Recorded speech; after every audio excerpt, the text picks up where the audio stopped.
जमलेल्या माझ्या तमाम हिंदू बांधवांनो, भगिनींनो आणि मातांनो, आज पुन्हा एकदा राम मंदिराच्या लढ्याला सुरुवात करतो आहोत। काही वर्षांपूर्वी आपण सर्वजण साक्ष आहात, हिंदू हृदय सम्राट शिवसेना प्रमुखांनी मंदिर निर्माणाच्या लढ्याला एक तेज प्राप्त करून दिलं होतं। आज मला थोडं नाही म्हटलं तरी वाईट वाटते की मंदिर उभं जरूर राहिलं, पण नवा लढा जो म्हणतोय तो त्या मंदिराच्या रक्षणाचा आपल्याला सुरू करावा लागतोय। मी पहिल्या प्रथम या मंदिराच्या सर्व ट्रस्टींना, सर्व गुरुजींना धन्यवाद देतोय। त्यांनी मनापासून सहकार्य केलं। नुसतं सहकार्यच नाही तर आशीर्वाद सुद्धा दिलेत। आणि या कार्यक्रमासाठी ज्या ज्या शिवसैनिकांनी मेहनत केली त्यांना सुद्धा मी धन्यवाद देतोय। संजय राऊत तर सोबत आहेतच। आज सकाळी संजय राऊतांचा फोन आला, मला म्हणाले उद्धव टेलिप्रॉम्प्टर ठेवायचं का? म्हटलं का नाही, कारण मुख्यमंत्र्यांनी आव्हान दिले उद्धव ठाकरेंनी रामरक्षा बोलून दाखवावी। मी आज त्यांच्याच गावात येऊन सांगतोय की फडणवीसजी, रामरक्षा म्हणणं जरी तुमचं काम असलं तरी रामरक्षा करणं हे आमच्या राम भक्तांचं काम आहे। आम्ही रामरक्षक आहोत, मनामध्ये भाव नाही। आणि रामरक्षा म्हणताय म्हणजे मनी नाही भाव आणि देवा मला पाव, हे आमचं हिंदुत्व नाहीये। आज सकाळी नागपूरसाठी निघाल्यानंतर पहिली बातमी जी आली ती दिल्लीतून आली की गेले जवळपास 20 दिवस देशातल्या तरुणांच्या भविष्यासाठी सोनम वांगचुक जे उपोषणाला बसले होते त्यांची कशा पद्धतीने उचलबांगडी केली, काय जणू काय एखाद्या अतिरेक्याला पकडावं तसं पोलीस घुसले, चादरी बिदरी टाकल्या आणि उचलून घेऊन गेले। तो दिपके तिकडे बसलाय, त्याला पण मारहाण केली, त्याच्या अंगावर शाई फेकली। आणि ज्या पद्धतीने सरकार वागतंय, मी प्रभू रामचंद्राला हेच विचारलं की श्रीराम आहे काय झाले? ज्या भाजपनी तुझ्या नावाने मतं मागून सत्ता मिळवली त्या भाजपच्या अंगात श्रीरामाच्या ऐवजी सैतानाचा आत्मा घुसलाय की काय? हे यांचं माणुसकी गेली बाजूला, पण यांच्यातला सैतान कसा काय जागा झाला? एवढे कसे सत्ता पिपासू झाले? आणि मोहनजी भागवतना मला विचारायचंय, कारण हे नागपूर आहे, त्याच्यामुळे आलोय तर जरा एक दोन प्रश्न विचारले पाहिजेत की भागवत साहेब, ज्या पद्धतीने हे भाजप सरकार वागतंय, मंदिरं लुटली जात आहेत, विद्यार्थ्यांशी कशा पद्धतीने वागतायत हे तुम्ही बघितलंय। पेपर फुटतायत, पक्ष तर फोडले जात आहेत, पण आता मंदिरातल्या तिजोऱ्या फोडल्या जात आहेत। हेच हिंदू राष्ट्र तुम्हाला अपेक्षित होतं काय? आमचं हिंदू राष्ट्र हे नव्हे, आमच्या हिंदू राष्ट्रामध्ये रामराज्य अपेक्षित आहे, आम्हाला शिवशाही अपेक्षित आहे। गोरगरिबांना, महिलांना, विद्यार्थ्यांना, तरुणांना न्याय देणारं हे खरं आमचं हिंदू राष्ट्र आहे। कॉन्ट्रॅक्टरना अभय देणारं हिंदू राष्ट्र आमचं असू शकत नाही। आणि म्हणून भागवत साहेब, तुम्ही जे याच वर्षी फेब्रुवारीमध्ये बोलला होतात की या देशातले मुस्लिम सुद्धा हिंदूच आहेत आणि हिंदूंनी 2 ते 3 अपत्य जन्माला घालायला पाहिजेत, बोलले होते ना रे? मग ही अपत्य जन्माला घातली, जी अपत्य घातलेत आणि परीक्षेतले पेपर फुटलेत, अनेकांनी आत्महत्या केल्यात, त्यांचं पहिलं काय करणार? आणखीन अपत्य जन्माला घालून पुन्हा त्याने तुम्ही तसेच चिरडणार आहात? हे हिंदू राष्ट्र आमच्या संकल्पनेतलं नाहीये, हे अजिबात नाही। आणि मला तेही दिवस आठवत आहेत ज्या वेळेला बाबरीचा लढा झाला होता आणि बाबरीचं पतन झालं, बाबरी पाडण्यात आली। हे आज सत्तेवर बसले त्यापैकी एकही कोणी छाती पुढे कडून आला नव्हता, तेव्हा फक्त एकमेव हिंदू हृदय सम्राट उभे राहिले होते। कारण भाजपवालेच तेव्हा म्हणत होते की हे आमचं काम नाही, असेल तर शिवसैनिकांचं काम असेल। मला वाटतं संजय राऊत तुम्ही फोन केला होता, कारण मी स्वतः तेव्हा बाळासाहेबांच्या बाजूला उभा होतो।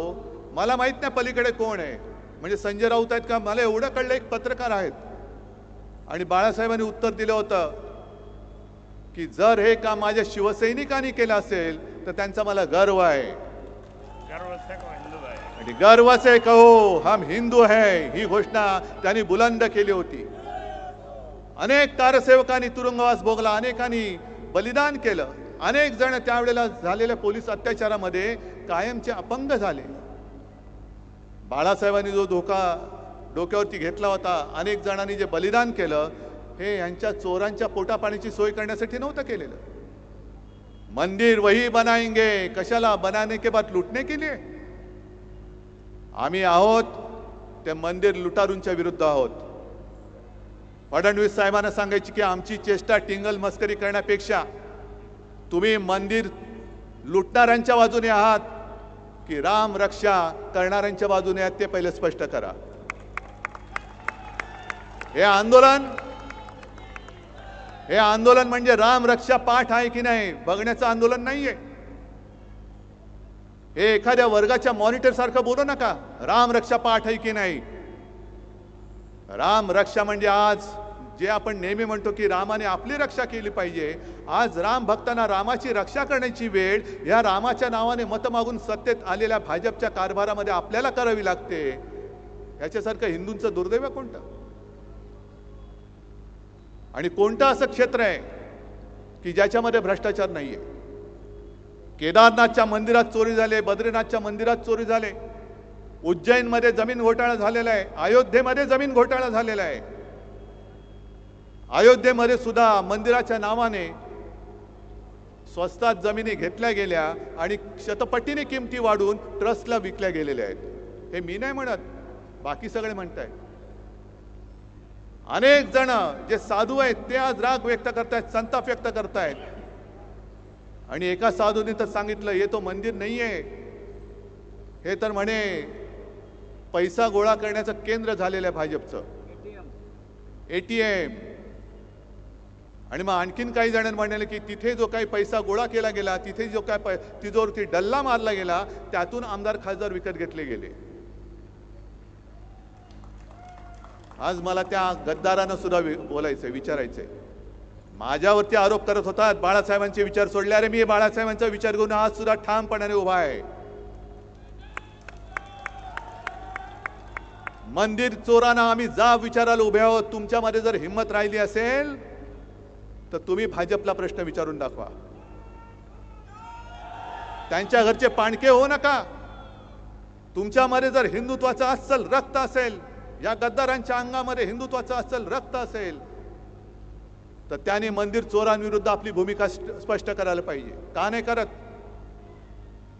कारण यांच्यामध्ये दम राहिलेला नाही. लाचार होणारा हा खरी हिंदू नाहीये. इथे जमलेत सगळ्यांच्या डोक्यामध्ये नुसत्या भगव्या टोप्या नाहीयेत. मी हा भगवा झब्बा आणि हातामध्ये भगवा झेंडा हा काही गंमत म्हणून घेतलेला नाहीये. आमच्या अंगामध्ये जे हिंदुत्व शिवसेना प्रमुखांनी भिनवले त्याचं हे प्रतीक म्हणून आम्ही भगवे टोप्या आणि भगवा झब्बा आणि भगवे झेंडे घेऊन फिरतो आहोत. ही काय नाटक कंपनी काढलेली नाहीये. गेल्या वेळेला याच भाजपने आपल्याबरोबर दगाबाजी केली आणि म्हणून आपल्याला महाविकास आघाडीचं सरकार स्थापन करावं लागलं.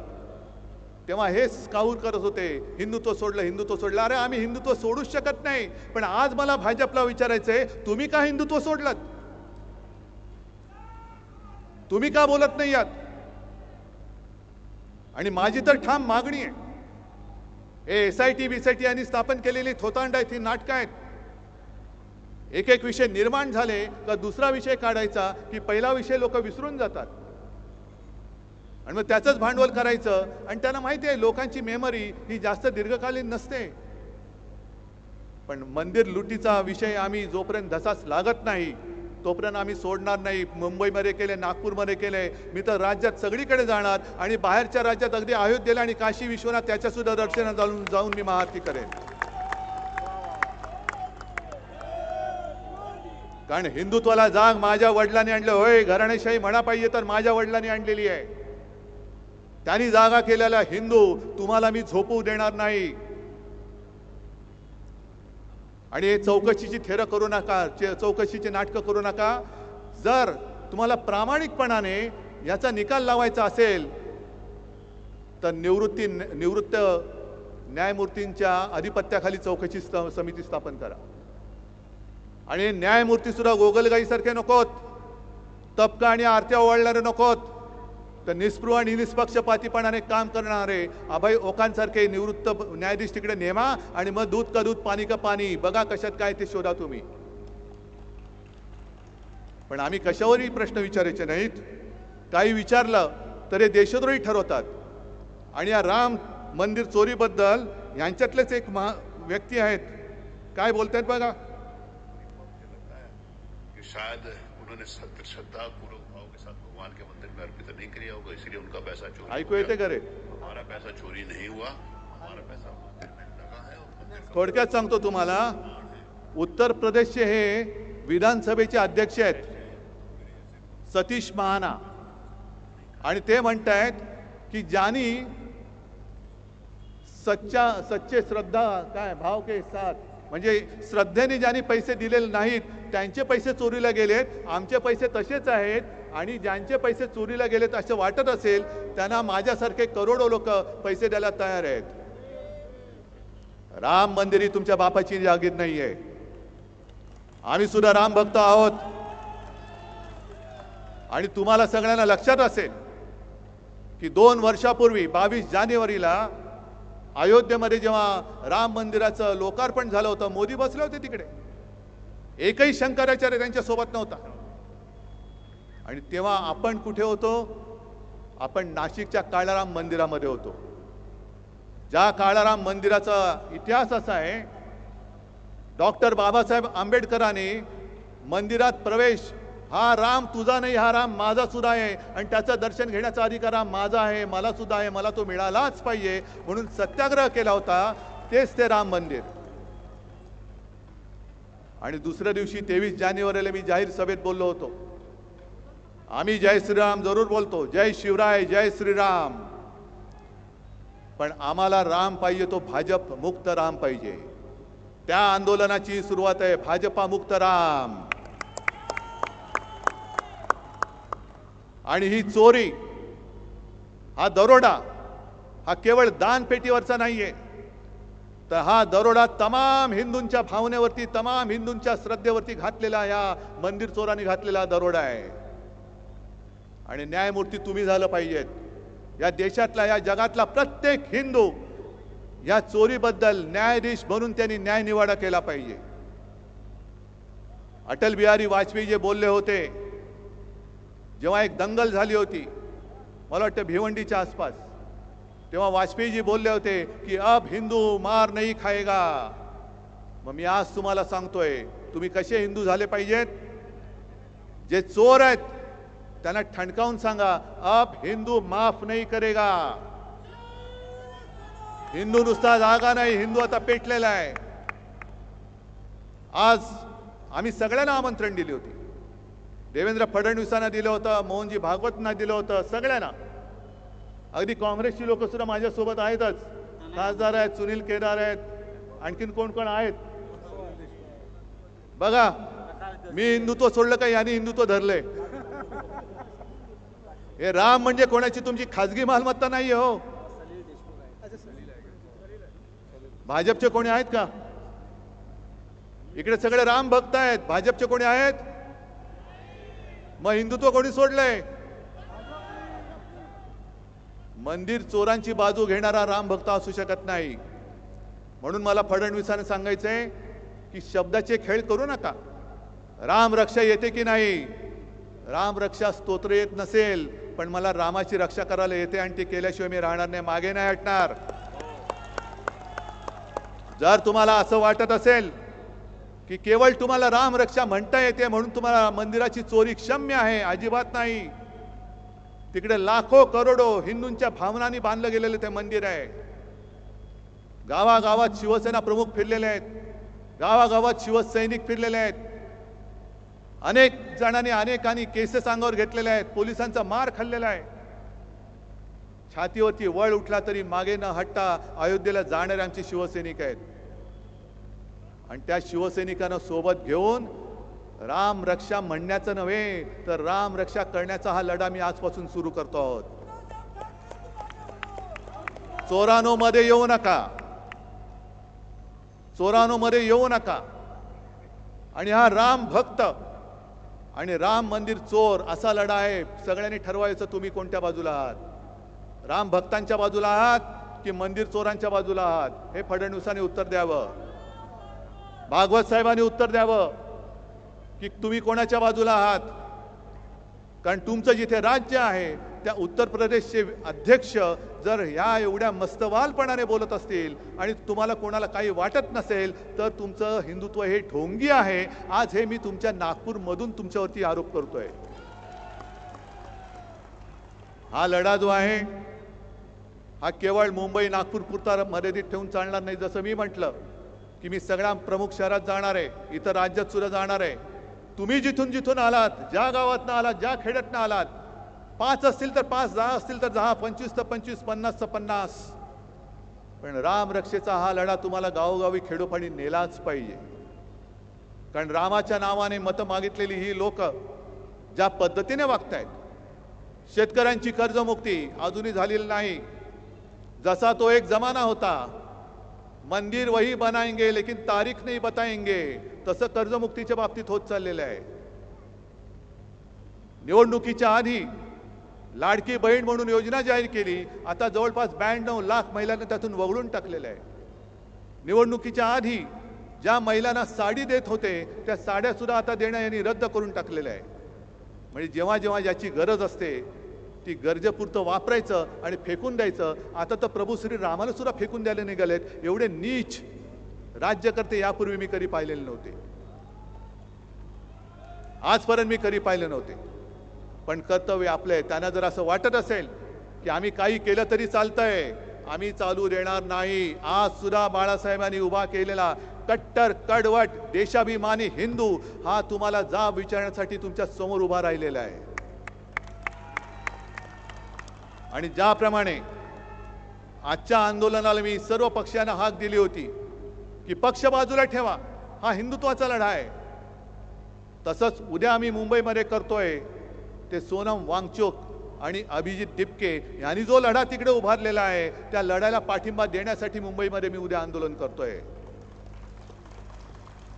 तुम्हाला सुद्धा शक्य असेल उद्या तुम्ही सुद्धा आंदोलन करा. जिथे जिथे तुम्हाला जे जे करता येणं शक्य आहे शांततापूर्ण मार्गाने ते ते करा. अनेकांनी मला विचारलं तुम्ही दिल्लीला जाणार का. म्हटलं जरूर जाईन, पण नुसता कोरड्या शब्दांनी त्यांचं मी समाधान करायला जाणार नाही. पहिले इकडे मी आंदोलन करेन, पहिले मी त्यांना इकडे पाठिंबा रस्त्यात उतरून दाखवेन आणि मग मी त्यांना भेटायला जाईन. कारण सोनम वांगचुक हे 20-25 दिवसापूर्वी, आता उपोषणाला 20 दिवस झाले, त्याच्या आधी 8-10 दिवस म्हणजे गेल्या महिन्यात ते घरी येऊन मला भेटून गेले. अभिजित दिपकेशी सुद्धा माझं बोलणं झालेलं आहे.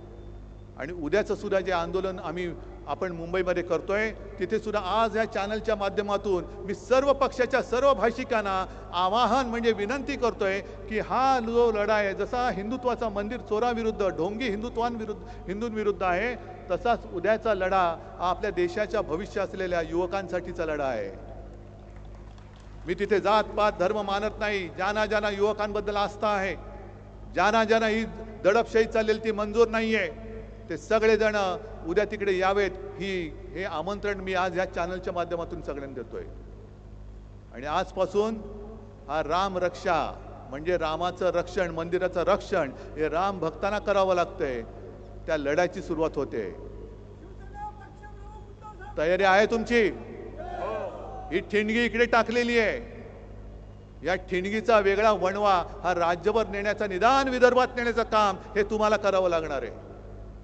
कारण हा विदर्भच नेहमी भरघोस मताने भाजपला निवडून आणून देत असतो. जर विदर्भाने त्यांचा पाठिंबा भाजपच्या मागणं काढला तर भाजप भुसकन खाली पडल्याशिवाय राहणार नाही.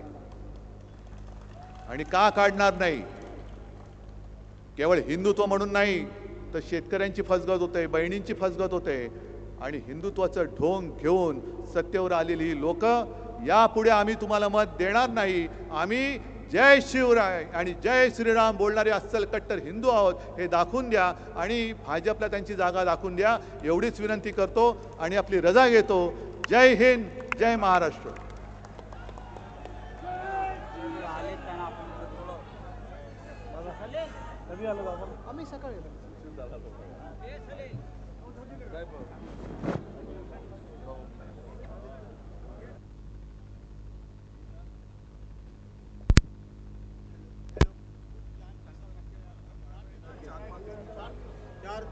हेलो.